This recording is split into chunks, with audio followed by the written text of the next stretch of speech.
Namaskar, and welcome to this exciting show on Sattology, debunking mythology.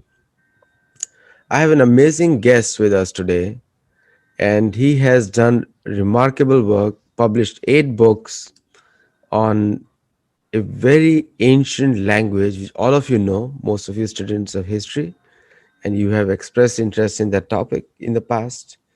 Uh, Dr. Sampadanand Mishra. And let me tell you a little bit about him before I introduce him to you or bring him on the channel live. Is his work has been extremely quoted by other authors in in in Indian academic circles, and it is very rare honor for our channel, for our students to get him on this channel. So without delay, let us welcome Dr. Sampadanand Mishra. Namaskar. Namaskar, namaskar.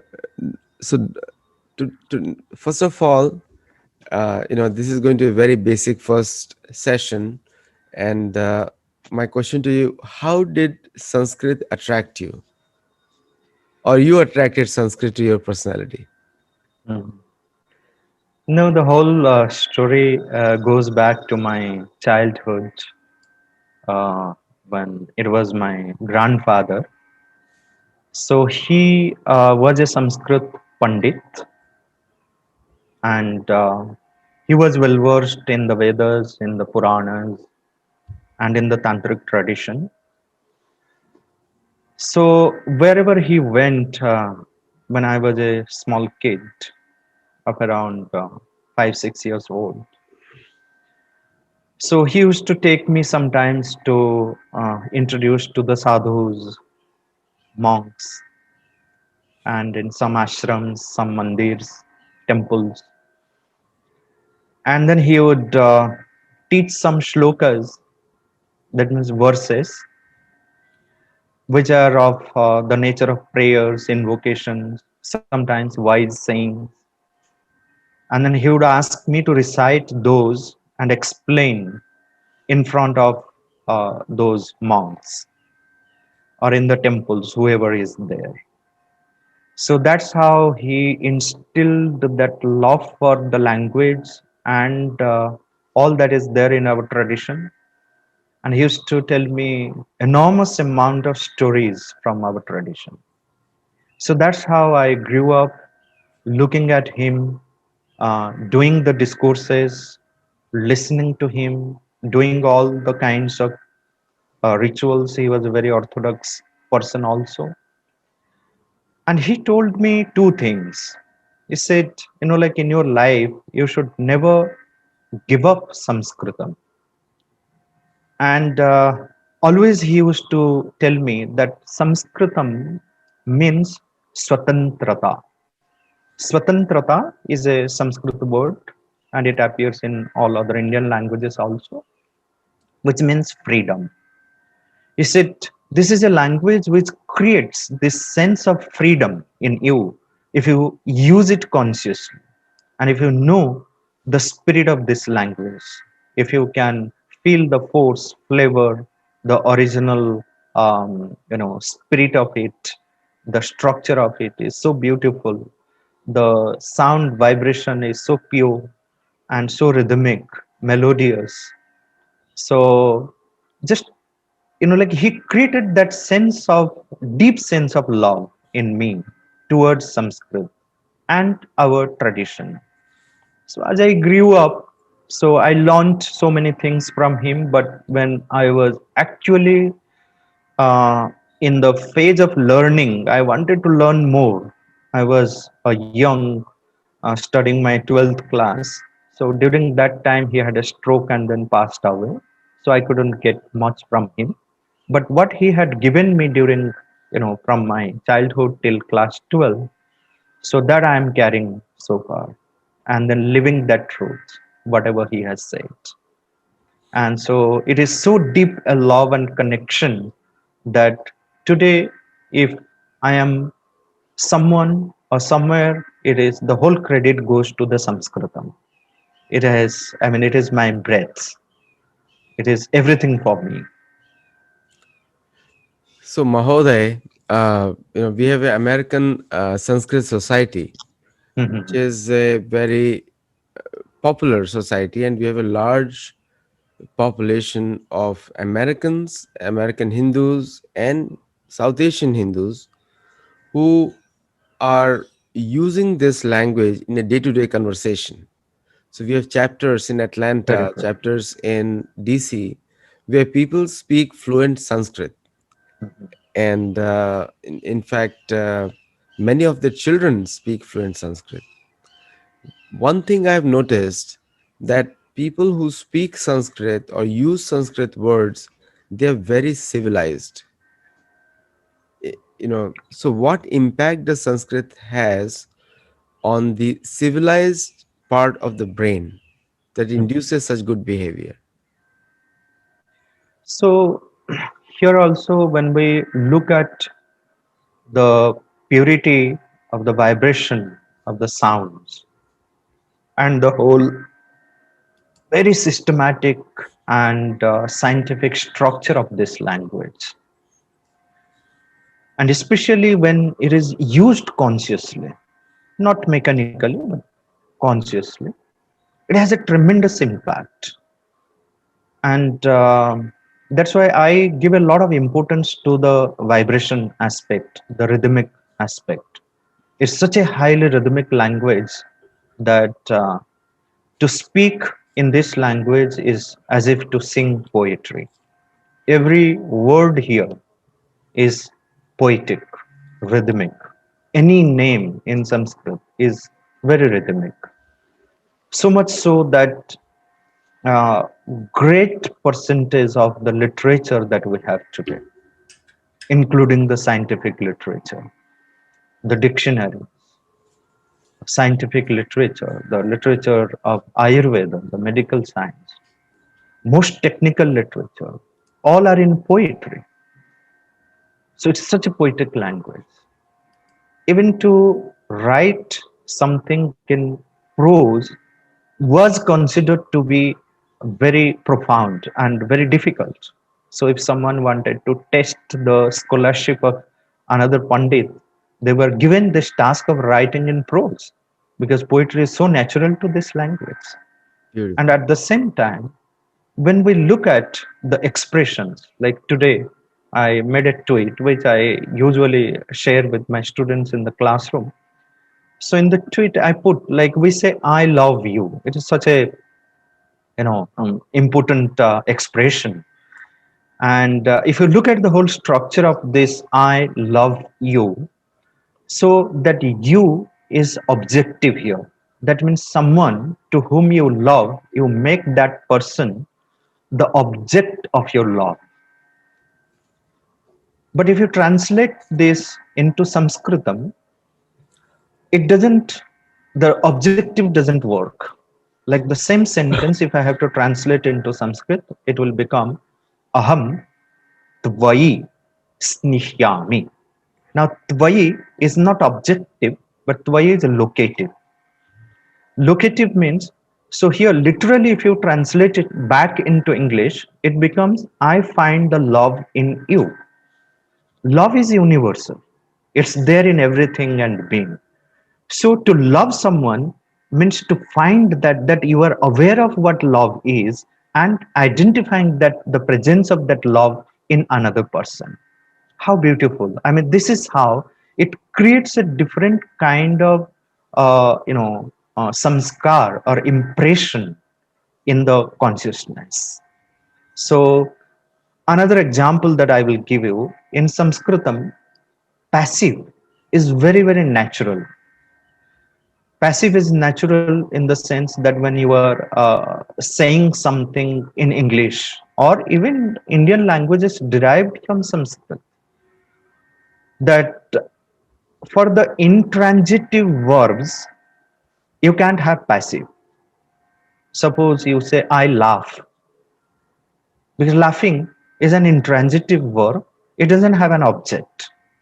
Like you say, I go to village, I read a book, that book is the object, or the village is the object of your going. But when you say I laugh, I sleep, it's intransitive. It doesn't have object. So the passive is not possible. You cannot say that laughing is being done by me. It will be a ridiculous sentence. But in Sanskrit, suppose you say, I laugh is aham hasami. This is the active sentence. Aham, I, hasami, laugh. You can have a passive form of it, maya, hasyate, and very natural. And maximum use in Sanskritam you'll find in passive. Passive is so natural because here when you say maya hasyate, the action of laughing is being performed by me. I am the subject. Through me, this laughing is happening by me. So always it uses the instrumental case. So when I'm using constantly the passive consciously, it creates a sense of instrumentality in me, that it's not I who do the work, but the work is being done by me. Like you go to all the philosophical texts, go to the Gita, go to the Upanishads, this is what is said, prakritya kriyamanani karmani. So it is the prakriti which does the work through us, we are just instruments. And the whole purpose is like we grow as conscious instruments at the hand of the divine. So let the divine use us as his instrument, as his channel. So the sense of the egoistic sense of doership that I do, it gets dispelled by using constantly and consciously using this language. So that's how it creates a different personality, different character. It makes the person civilized. These are just two examples I thought of, but there are plenty of examples which we can, talk about, like how it creates that sanskara.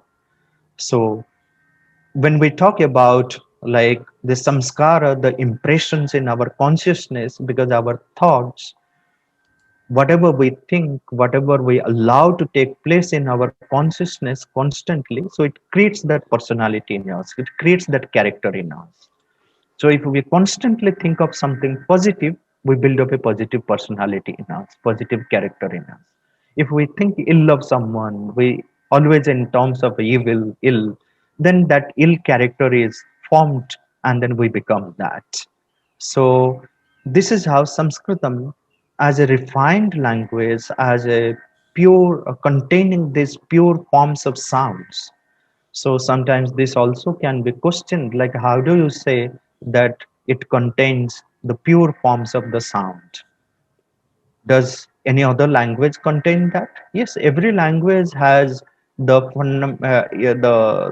basic unit of the sounds, but the Sanskritam Varnamala or the alphabet, it gives us, uh, you know, what can be fundamentally created by the human mouth anatomy, the whole speech apparatus available to us, and how the Sanskrit Varnamala, Sanskritam alphabet, it captures all the fundamental sounds. So that is another amazing and scientific and systematic aspect of Sanskrit that also can be talked about, and there are plenty of materials available on this topic.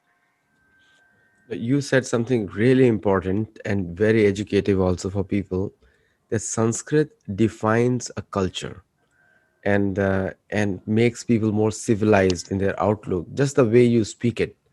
And you quoted this beautiful shloka, Prakriti Kriyamanane Gune Karmani Sarvasha and Kartaham iti manyate. Yeah. And the beautiful expression and a deep information.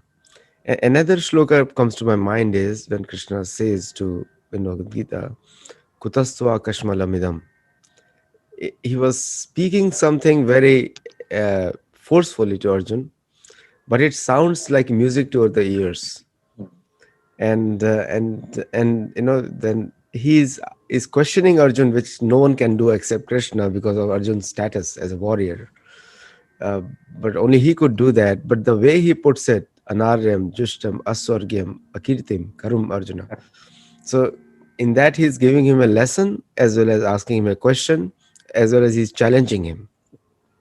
So many moods are in just two lines. And information that is being said over there, I heard somebody saying they can speak on that shloka for 10 years, because each of the word is itself a history. So the conciseness, in English they say, eloquent words spoken concisely is eloquence. And I think the eloquence is the nature of this language. Now, coming back to you, so when you mentioned the Varnamala, so what do you think? Uh, is Devanagari the natural script of Sanskrit, or Sanskrit can be written in any script? Yes, so far as script is concerned, so Sanskrit always used right from the beginning so many scripts. Devanagari, in the form that we have today, is an evolved form from the ancient Brahmi script. It has gone through so many phases of evolution before it could take this shape as we see it in the present time. But Sanskritam was not confined only to Brahmi, so it used pan Indian script. So you find manuscripts in Grantha, Sharada, Gupta scripts, Bengali scripts, later when these scripts developed in Odia. So, in almost all regional language scripts, you find the Sanskrit manuscripts, the Sanskrit contents, though the language was used profusely, but people used different scripts to record their experiences or their feelings or whatever they composed or they wrote it. So it's never confined to one particular script. It was not. But of course, now we say that okay, Devanagari is something which is fixed for writing Sanskrit. Though it has gone through many phases of evolution, it has attained to certain refinement where it has got fixed. But today also, like many people, like suppose you go to Odisha, so many people read the Gita or Bhagavatam or Puranas in Odia script because they may not learn the Devanagari. Many people do not know how to read through Devanagari, but they can read through Odia script. So the books are made available in print form in Odia script. The same must be happening with like all regions. Like go to Andhra Pradesh, you will find many Sanskrit texts in Telugu script, or in Tamil script, or in Gujarati script. So in Punjabi script. So every region uses it. The language, everyone likes this, loves this language, but uses a medium through which one finds comfortable. That's fine. So that is the beauty of our nation. That is the beauty of this, a land, the variety. So, but in that variety, that single thread of unity which continues for a long time. So that's the beauty. Isn't that a myth then, that when the colonialists, I call them faith-based colonialists, when they tried to colonize India and try to take fake credit for English as a uniting language, is historically not true, because Sanskrit is the original uniting language. And even today we can see that all dialects have come from Sanskrit, and all languages have evolved from Sanskrit. And to some extent, sometimes we may say that some languages, they claim that not come from Sanskrit, but they have 80% words from Sanskrit. And so do you is it safe to say that Sanskrit is the uniting force behind all dialects in India? Yeah, so in one sense, it is the unifying force which runs through all the regional languages in India and many other languages in the world also. But there is also something deeper to it that we need to understand. Merely saying that all languages have evolved from Sanskrit without explaining the fundamental principles of the language formation, how a language gets formed from its very primitive stage. So it becomes a little tricky or fanciful sometimes to say that Sanskrit is the mother of all languages. So it can turn out to become a fanciful statement. So then also like which Sanskrit? because there are various forms of Sanskrit. Classical Sanskrit is different from Vedic Sanskrit. Vedic Sanskrit is also different from the epic Sanskrit, the Sanskrit of Ramayana and Mahabharata. There is Buddhist hybrid Sanskrit. Even modern Sanskrit also has its own form and charm. But when we're saying that Sanskrit is a original language or the mother of all languages, so there is something deep that we need to understand. So this is where I give a lot of stress on the root sounds, the whole principle of root sound, how these root sounds are created, formulated, how the root sense comes into a particular root sound, because a single root sound can have hundreds of meanings, not one meaning. How does a single root sound become formed from what? And then how does it attain to or take into itself hundreds of meanings? What connection? Sometimes you find the most opposite meanings. Now, if you contemplate on the root sounds, you can find not just the languages in India, but many languages all over the world, and especially the primitive languages like Lithuanian, Greek, Latin, Chinese, Japanese, Hebrew, many other even Arabic languages. You will find the similarities of this root sound and the root sense. Then there is another thing also, like when you find some similarities, so people start establishing something that there must have been some trade, communication, some kind of relationship. It may not be true as per my, what I have understood, that Sanskrit root sounds, when we contemplate and then look at the different meanings, they lead us to the fundamental experiences of the humanity. So, as humanity, there is something common to every one of us. Okay.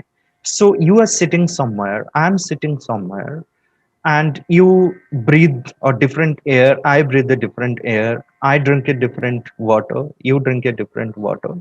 So, a different land, geographically, it is very too far or distant place. But fundamentally, there is something which unites you and me. I can have some experience sitting here or certain ideas here. At the same time, you may be having the similar ideas without having any connect, both of us having any connection. Okay, and it's possible. So that also has to be taken into consideration, whether there was some physical communication or there was something fundamental to it when we find some similarities. So most of the comparative philologists or the modern philologists now, what they have done is they take the formed word, and then look at the sound similarity, and then they say that this language is from this language or has some connection with this language. That is how they divide it. Like this whole comparative philology played a major role in dividing the India into Dravidian languages and Aryan languages, like that. So like you see, Pita, father, Pitru, then Mata. So initially, they take the family relations, which are very commonly to be found. And then whatever languages had some similar sounding words, they put them on one group. Now look at Tamil. So it doesn't have a word which is similar to it. It calls father as Appa. So very different. So it cannot fall into this group.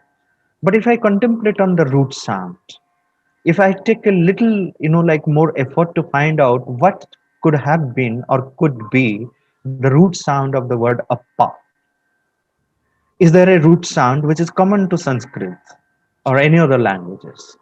So now appa, a possible root sound can be up. And in Sanskrit, the up, you have many words coming from the root sound up, like apa is water, which is the source of creation. Apatyam, which is the progeny, the child, comes from the same root sound. So in the growth and evolution of a language loses something, gains something more. If one language is losing something, another language, it preserves that. The same way, if we take into the primitive languages into consideration, Sanskrit, Greek, Latin, Tamil, they are all, like cognate languages, sister languages, coexisting with each other, sharing each other's experience. And either I cannot say influencing, but the moment you use the word influence, it shows the supremacy of one on the other. So how they share their experiences with each other. So something Sanskrit has lost, Tamil has preserved. Sanskrit and Tamil, they have lost. Greek and Latin have preserved. All the four languages have lost. Chinese has preserved, or Hebrew has preserved, or Lithuanian has preserved. So the study has to be carried out from this angle based on the root sounds and the fundamental experiences associated with the root sounds. So then one can see a common thread amongst all the languages. And coming to India, there are many root words or the words derived from the root words which are existing in Sanskrit. So the root exists in Sanskrit, but derived words are never used in Sanskrit, neither in any literature or nor anyone uses it. But those words are frequently used in the regional languages. So I have in my Odia language, there are plenty of words which are pure Sanskrit words, the root of which is there in Sanskrit, but those words are never to be found in any Sanskrit literature. So the study of Sanskrit, or when we say like promotion of Sanskrit, so in India, all the regional languages also have to be equally promoted along with Sanskrit. Then all the languages of India, they can enrich each other, and Sanskrit also becomes enriched and enriches the other languages. So if we can bring this concept like how they enrich each other and then help each other in their growth and development and nourishment and sustenance, so that becomes a beautiful journey of all the languages, how they're growing, and that becomes a great unifying force, which of course Sanskrit has in its original form. Great points, actually, because the very common word called yuj, and which comes from yoga, comes from there, yukta comes from there, and many other, that yuj dhatu uh, is actually uh, creating so many different expressions from yuj. Even yoga is coming from there. So you very well put the point that the dhatu, or the root word, is the main driver of different types of words.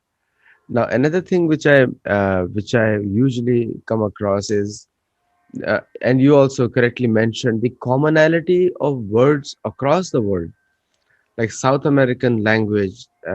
Simple words like pineapple, where fanas is, in Marathi they call it fanas.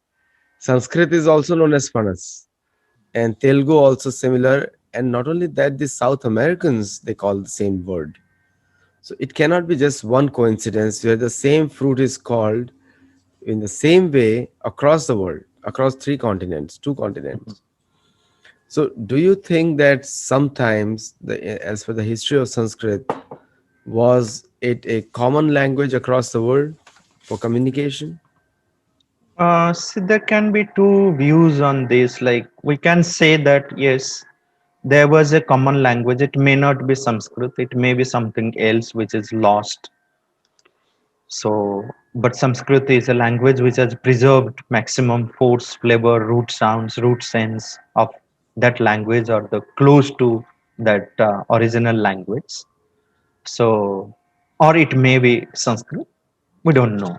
But looking at the nature and the shortcomings and limitations of the language as it is available to us, and many lost elements where we're unable to trace back what is the fundamental sense or the sound, and looking at like how other languages have also used the root sounds and the fundamental senses also differ, so it is assumed that there was some original language which is lost.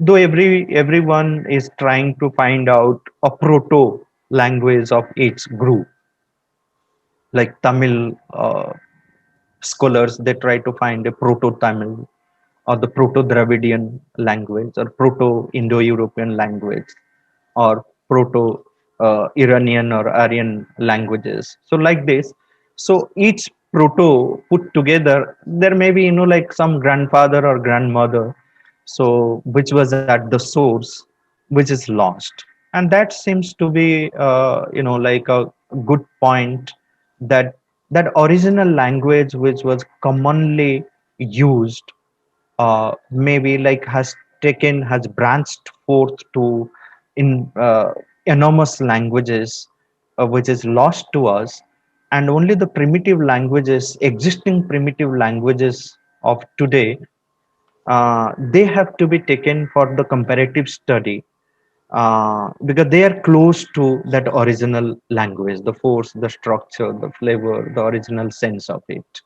So there is a lot need to be done, and sometimes like you find it difficult to trace out what could have been the root sense of it, but it's very beautiful. But in Sanskrit, why this language is very important and then has to be studied seriously, that here you can very well explain why a particular object or idea stands, a particular word stands for a particular object, or many words stand for a particular object, or one particular idea is expressed by a particular word. So that link one can find very well. Say, for example, like you say the word hasta. Now it comes from, you cannot explain like why this is called hand, or maybe someone who is well familiar with Greek, Latin, or the primitive languages from which English word has developed, looking at the history, may arrive at some conclusion or give some satisfactory answer to it.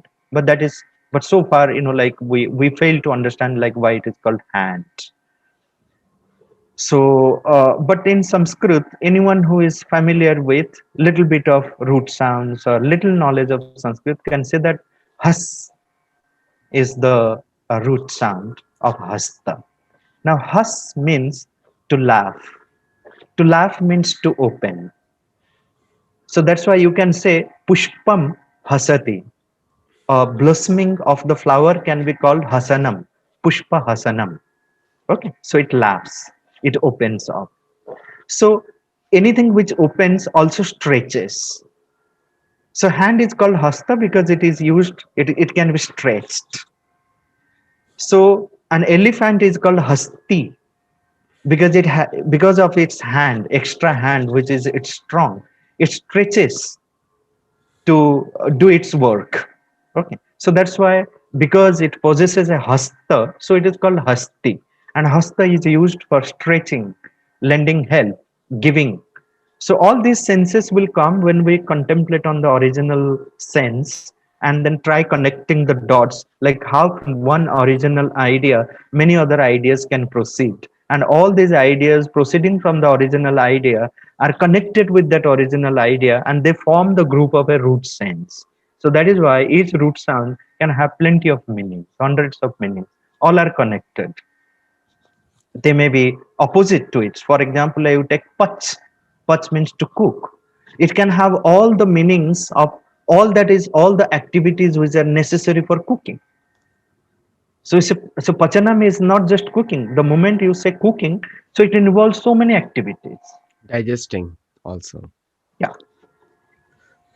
So, very good points you mentioned here. Now, coming back to this language and the origin of this language, which you explained very well. You said Mahabharata and Ramayana is different type of Sanskrit than the Vedic Sanskrit. Can be Vedic Sanskrit can be more academic in nature, and was the spoken Sanskrit, was it only for the elites or only educated circles or even the common man?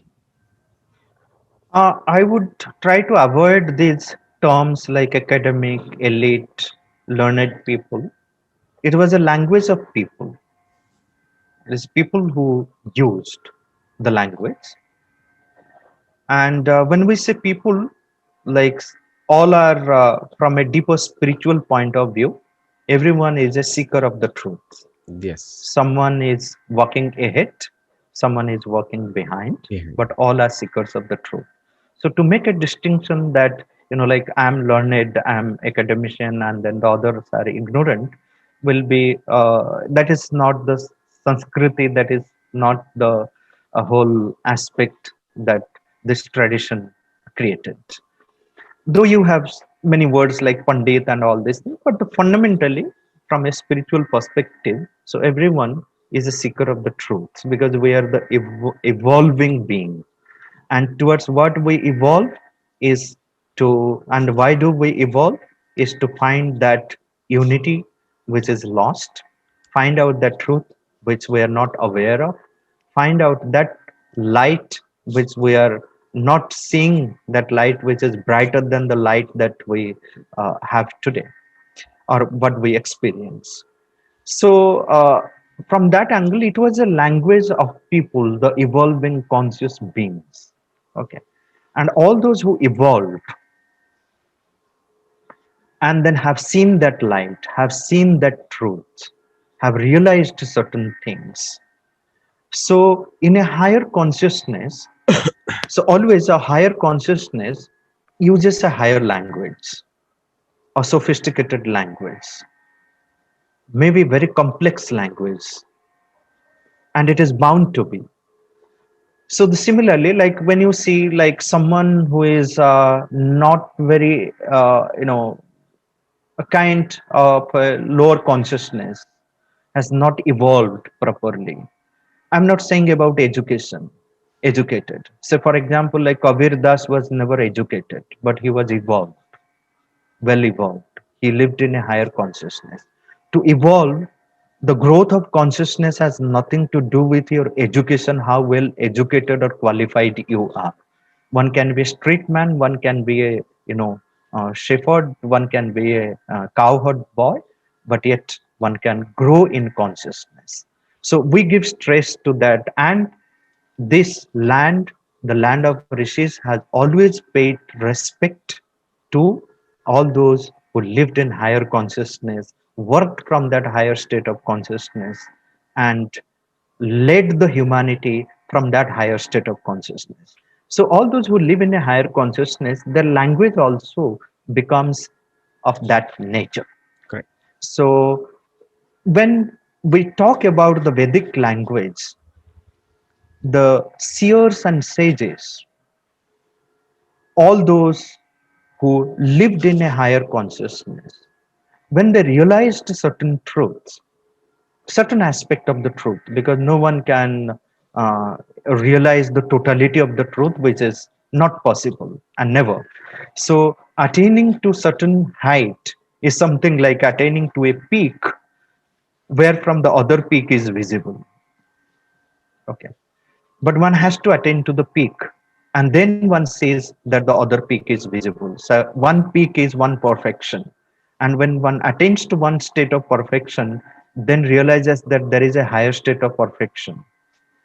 Only from the peak another peak is visible, and there is no end to peaks, and there is no direct flight from peak to peak. One has to go through all the ups and downs in order to realize the perfection, and then you say another perfection, another perfection. So there is no end to perfection. That is what is known by Satya Yuga. So each Satya Yuga is a peak. Yeah. That's right. How humanity evolves, perfecting itself, attaining to higher and higher levels of consciousness. That's where the Veda says, Sanu Maruhat, attained to, reached to peaks after peaks. So that's what. So evolved consciousness or higher consciousness will choose a language which is suitable to it to give expression to, and the higher aspects of the truth is not understandable by the people who live in a lower consciousness, have not yet evolved, or they are in the beginning of the road, or have crossed a little distance on the path of that evolutionary journey or the path of evolution. So to them it may not be like understood. And that is why a rishi who has attained to a higher consciousness can understand another rishi. So many people say that, okay, why this thing is there in the Veda, this language is like this. So it is, they're speaking from a very limited mental consciousness, which is very, very limited. Mind is a very limited instrument. It is not even an instrument of knowledge. So it doesn't have the power to give expression to the realms of knowledge. It's too limited. So that is why, unless and until like what lies beyond mind enters into the mind will not understand its own limitation and think that, okay, I am the supreme. So whatever comes from me is the supreme word. So that is what is happening. So most of the intellectual interpretations, what comes from the limited mind, it comes in a distorted form. So that is why, like when a Swamiji or realized person explains the mantras of the Vedas, it sounds very different than some academic professor sitting somewhere explaining the mantras of the Vedas or trying to dig out some history of it, some socio-cultural connect or some political connect or something which belongs to the lower realm of consciousness. So that's how we need to understand. It is all about attaining that unity of consciousness which is lost. And that is why, unless and until that unity, that oneness, that samatva, that sameness is attained to, we are in a situation which is called Vishama. That is where Krishna is referring to Vishame Samupasthitam. So, as long as we are in that Vishama sthiti where there is no equanimity, though no unity, no oneness, then it is a terrible situation at each step, which doesn't lead to any uh, uh, you know permanent solution to the human crisis, whether at the individual level or at collective level. Great points, and I think you completely debunk the myth of some people are peddling the myth that Sanskrit is a language of the elites, and you put it out. Now and there's so much to talk about on this topic with you because you are the authority on this topic. But I'll make it a little bit lighter right now. Uh, so NASA and again, I went through all their books and periodicals and also their statements over the last 10 years. So they did experiment with Sanskrit in a big way for computational purposes and also to use Sanskrit references in Mahabharata Ramayana as of the position of the stars when they send out their space missions, and also how accurately the scriptures, Vedic scriptures, mention the speed of the sun and the moon, the distances. And they did use that as an hypothesis. And I also found out that they use Sanskrit words, and I see, it's a Hollywood flick kind of thing, where they cannot understand Sanskrit the way it is written, and so for them it's very exotic. So they thought, since it's the oldest language known to the mankind, might as well send messages in that language to the space, and they did use that. So in a way, Sanskrit has been used in NASA in a big way, plus being taught as well at very small levels. It's very small levels, not in a very, not in the way it should be used, the way you are explaining. And so, what do you think, like when people, like organizations like that, are using Sanskrit for some very superfluous research? What is your view on that as an academic? See, like when NASA uses Sanskrit, it becomes a big news. News. That's right. Yeah. Also, it starts inspiring a lot of people looking at the mindset of the present time. It's fine if some solid research can be done and something can be found out using this language, which definitely contributes towards its growth, its promotion, which is good. But I look at it from a different point of view. Now, when I look at all our ancient Vaidyas, Charaka, Sushruta, all the great scientists like Kanada, Panini, Patanjali, Nagarjuna, and there are plenty. They were also greatest scientists. Absolutely. I agree with But you on that yeah, totally. but what was the point? Was the education given in the Gurukul meant to create scientists? No. The idea was like using the language or using the content expressed through language. It was meant like how do we create the purpose of teaching science in the school should not be how many scientists that we can create, but what kind of scientific temperament we can create amongst all. Correct. One may not be a scientist, but one can carry that scientific temperament, that scientific spirit. That's what you will find in all the scientists, ancient scientists. You look at Charaka, a great scientist, but Great. the way he or Sushruta or even Vagbhata, you look at the way they describe the scientific description of the plants, the names of the plants, the names of the diseases, how it has to be cured, the procedure of curing, uh, all in beautiful poetry. And you will see that, okay, what is he? Is he saying something about medical science, or he is crazy? So singing poetry. But these were at the same time the greatest poets. Look at Sangita Ratnakara, look at Narada Shilpa Shastra. So they were a Shilpa Shastri, a sculptor, an architect, a scientist of very high order, was also a great poet. A great poet like Kalidas, Bhartruhari, Bhavabhuti, they were also great astrologers. They had that knowledge of astrology, they had knowledge of many sciences, the flora, fauna, everything. So it was an integrated system of education which didn't teach things in in fragmentation. There was no snippet learning. It was an integrated whole learning system. So when we speak about like a scientific organization using the language, we're narrowing down the whole purpose and the whole utilization of the language because it has a wide purpose. So anyone can use it.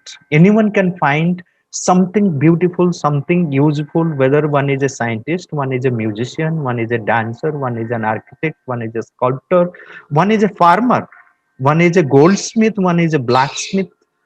Whatever one is in one's life, if you turn to Sanskrit, our ancient seers and sages have contributed immensely in every branch of human knowledge, human life, human experience, that you get original content there.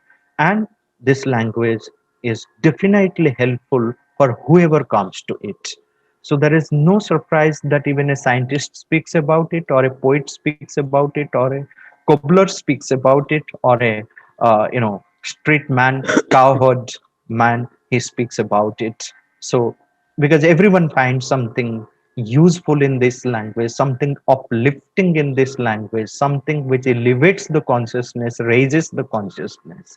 So that is why I personally promote this language as a language of awareness, as a language of consciousness, as a language which can transform the very nature of ours. It has a lot of transformative power. So, and anyone can use it and then find it something useful. Same here. I think we would like to work with you more closely to promote this language, and we will try to see if we can in future record this whole show in Sanskrit also. So Sure, yes, that would be fantastic.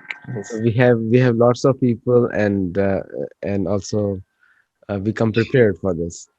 But viewers, you have watched this exciting show on Sanskrit from Dr. Mishra. He's a expert on that, and also such beautifully explained topics without getting into a lot of misconceptions are there, and we remove those misconceptions through these discussions, small discussion.